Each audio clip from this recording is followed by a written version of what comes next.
Première question. Une approximation de pi à 4 places décimales en utilisant l'expression suivante. Donc là, l'expression, je peux le calculer. Et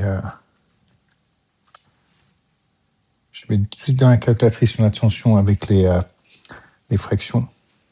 Avec une page calcul alors. Je mets exactement le calcul qui est dans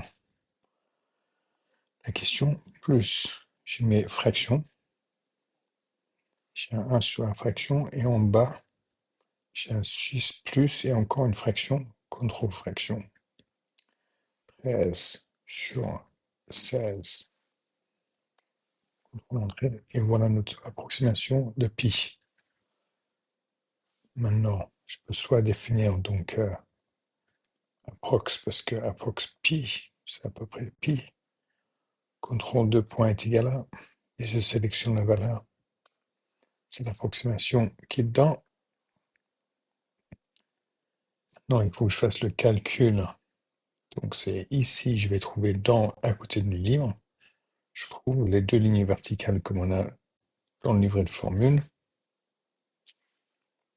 Et là, on met une fraction à l'intérieur.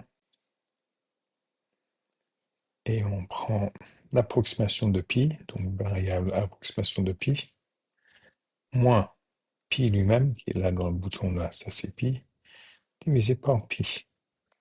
Ça c'est la vraie valeur. On sort des parenthèses verticales et on fait fois 100, multiplié par 100.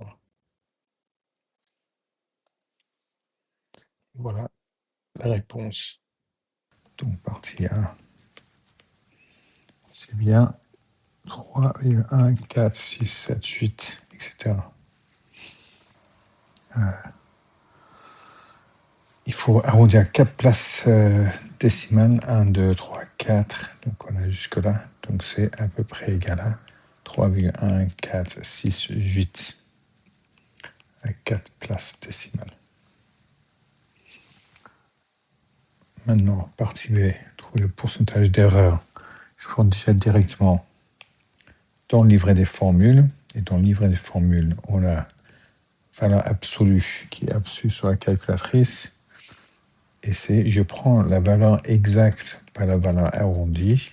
Donc je copie dans ma calculatrice ou je mets dans une variable. Moins, et j'utilise la touche pi sur ma calculatrice, sur la vraie valeur qui est la valeur de pi. La réponse à fois 100 pour faire pourcentage. Et ça me donne 0,1657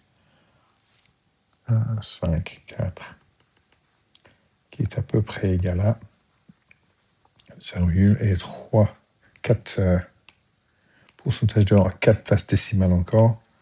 Donc 1, 2, 3, 4, j'ai arrondi là, et le 5 après, ça me monte à 8, 1, 6, 5, 8 à 4 places décimales.